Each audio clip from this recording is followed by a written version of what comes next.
गोवर्धन पूजा के दिन भगवान श्री कृष्ण के लिए 56 प्रकार के भोग तैयार किए जाते हैं, क्योंकि 7 दिनों तक भगवान श्री कृष्ण ने पर्वत अपनी कानी उंगली पर उठाए रखा था और वे कुछ भी नहीं खा पाए थे।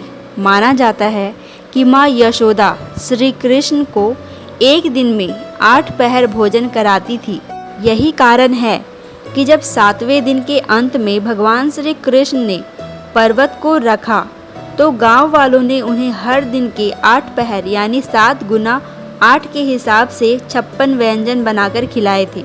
उसी दिन के बाद से अन्नकूट की परंपरा की शुरुआत हुई और उस दिन गोबर से गोवर्धन पर्वत की आकृति बनाकर श्री कृष्ण और गोवर्धन की पूजा आरंभ हो गई। धार्मिक मान्यताओं के अनुसार एक जमाने में इस पर्वत की विशालकाय ऊंचाई के पीछे सूरज तक छिप जाते थे, लेकिन आज इसका कद रोजाना मुट्ठी भर कम हो रहा है। ऐसा कहा जाता है कि 5000 साल पहले गोवर्धन पर्वत करीब 30,000 मीटर ऊंचा हुआ करता था, लेकिन आज इसकी ऊंचाई सिर्फ 25 से 30 मीटर ही रह गई है। ऐसी मान्यता है कि एक ऋषि के श्राप के कारण इस पर्वत की ऊंचाई आज तक घट रही है। बहुत कम लोग ही जानते हैं कि पुलस्त्य ऋषि द्वारा गोवर्धन पर्वत को एक श्राप मिला हुआ था, जिसके चलते ये पर्वत प्रतिदिन कम होते जा रहा है। तो चलिए जानते हैं कि इसके पीछे क्या कथा है। लेकिन वीडियो में आगे बढ़ने से पहले अगर आपने अब तक मेरे चैनल को सब्सक्राइब नहीं किया है तो जल्दी से कर ले और बेल आइकन को भी जल्दी से दबा ले। पहले हम जानेंगे कि गोवर्धन पर्वत को श्राप क्यों मिला और इसकी पूजा क्यों होती है। दरअसल द्वापर युग में भगवान श्री कृष्ण ने इसी पर्वत पर बहुत सी लीलाएं की थी। एक बार इंद्रदेव को अभिमान हो गया था, तब लीलाधारी श्री कृष्ण ने एक लीला रची। एक दिन श्री कृष्ण ने देखा कि सभी ब्रजवासी तरह तरह के पकवान बना रहे हैं, साथ ही साथ पूजा का मंडप सजाया जा रहा है और सभी लोग प्रातःकाल से ही पूजा की सामग्री इकट्ठा करने में व्यस्त हैं। तब श्री कृष्ण ने यशोदा माँ से पूछा, मैया आज ये सभी लोग किसकी पूजन की तैयारी कर रहे हैं। इस पर मैया ने कहा कि सभी ब्रजवासी इंद्रदेव की पूजन की तैयारी कर रहे हैं। तो कन्हैया ने कहा, सभी लोग इंद्रदेव की पूजा क्यों कर रहे हैं। तब माता ने कहा, क्योंकि इंद्रदेव वर्षा कराते हैं, जिससे अन्न की पैदावार अच्छी होती है और हमारी गायों को चारा अच्छा मिलता है। तब श्री कृष्ण ने कहा कि वर्षा करना तो इंद्रदेव का कर्तव्य है। यदि पूजा करनी ही है तो हमें गोवर्धन पर्वत की करनी चाहिए, क्योंकि हमारी गाय तो वहीं चरती है और हमें फल फूल सब्जियां आदि भी गोवर्धन पर्वत से ही प्राप्त होती हैं। इसके बाद सभी ब्रजवासी इंद्रदेव की बजाय गोवर्धन पर्वत की पूजा करने लगे।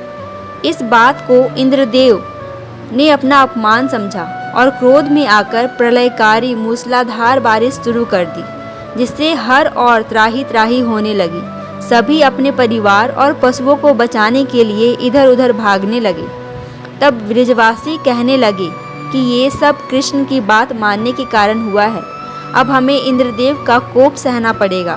तब भगवान श्री कृष्ण ने इंद्रदेव का अहंकार दूर करने और सभी ब्रजवासी की रक्षा करने हेतु गोवर्धन पर्वत को अपनी उंगली पर उठा लिया। तब सभी ब्रजवासियों ने गोवर्धन पर्वत के नीचे शरण ली। इसके बाद इंद्रदेव को अपनी भूल का एहसास हुआ और उन्होंने श्री कृष्ण से क्षमा मांगी। इसी के बाद से गोवर्धन पूजा की परंपरा आरंभ हुई। अब आप सोच रहे होंगे कि ऐसे पूज्य पर्वत को भला क्यों ही कोई श्राप देगा, जिसे स्वयं ईश्वर ने उठाया हो। तो चलिए आपको बताते हैं कि इस पर्वत को क्या श्राप मिला और क्यों। एक पौराणिक कथा के अनुसार प्राचीन समय में तीर्थ यात्रा करते हुए पुलस्त्य ऋषि गोवर्धन पर्वत के पास पहुँचे तो उसकी सुंदरता देखकर वे मंत्रमुग्ध हो गए। तब उन्होंने द्रोणाचल पर्वत से निवेदन किया कि आप अपने पुत्र गोवर्धन को मुझे दे दीजिए, मैं इसे काशी में स्थापित कर वहीं रखकर पूजन करूंगा। द्रोणाचल यह सुनकर दुखी हो गए, लेकिन गोवर्धन पर्वत ने ऋषि से कहा कि मैं आपके साथ जाने के लिए तैयार हूँ, लेकिन मेरी एक शर्त है कि आप मुझे जहाँ रख देंगे मैं वहीं पर स्थापित हो जाऊंगा। पुलस्त्य ने गोवर्धन की ये बात मान ली। फिर गोवर्धन ने ऋषि से कहा, मैं 2 योजक ऊंचा और 5 योजक चौड़ा हूँ, आप मुझे काशी कैसे ले जाएंगे? तब पुलस्त्य ऋषि ने कहा कि मैं अपने तपोबल से तुम्हें अपनी हथेली में उठाकर ले जाऊंगा। तब गोवर्धन पर्वत ऋषि के साथ चलने के लिए सहमत हो गए। तब रास्ते में ब्रिज आया। उसे देखकर गोवर्धन सोचने लगे कि भगवान श्री कृष्ण राधा जी के साथ यहाँ आकर बाल्यकाल और किशोर काल की बहुत सी लीलाएं करेंगे। तब उनके मन में यह विचार आया कि मैं यहीं पे रुक जाऊं। यह सोचकर गोवर्धन पर्वत पुलस्त्य ऋषि के हाथों में और अधिक भारी हो गए, जिससे ऋषि को विश्राम करने की आवश्यकता महसूस होने लगी। जिसके बाद ऋषि गोवर्धन पर्वत को ब्रिज में रखकर विश्राम करने लगे। ऋषि यह बात भूल गए थे कि उन्हें गोवर्धन पर्वत कहीं भी रखना नहीं है। कुछ देर बाद जब ऋषि पर्वत को वापस उठाने लगे, तब गोवर्धन ने कहा कि ऋषिवर, अब मैं यहाँ से नहीं जा सकता। मैंने आपसे पहले ही कहा था कि आप मुझे जहाँ भी रख देंगे मैं वहीं स्थापित हो जाऊंगा। तब पुलस्त्य ऋषि उसे जाने की हट करने लगे, लेकिन गोवर्धन वहाँ से नहीं हिले।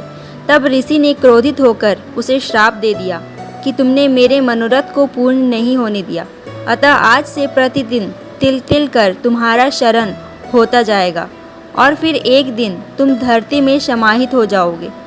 और तभी से गोवर्धन पर्वत तिल तिल कर धरती में समाहित हो रहे हैं।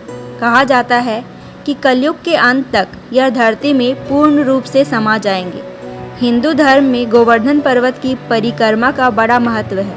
ऐसा कहा जाता है कि अगर कोई व्यक्ति चारों धामों की यात्रा नहीं कर पा रहा है तो उसे गोवर्धन पर्वत की परिक्रमा जरूर करनी चाहिए। इससे मनचाहा फल प्राप्त होता है। बल्लभ संप्रदाय में भगवान श्री कृष्ण के उस स्वरूप की पूजा की जाती है जिसमें उन्होंने गोवर्धन पर्वत उठा रखा है।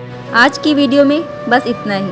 आपको ये वीडियो कैसा लगा मुझे कमेंट करके ज़रूर बताएं और मेरे साथ एक बार प्यार से बोलें, राधे राधे।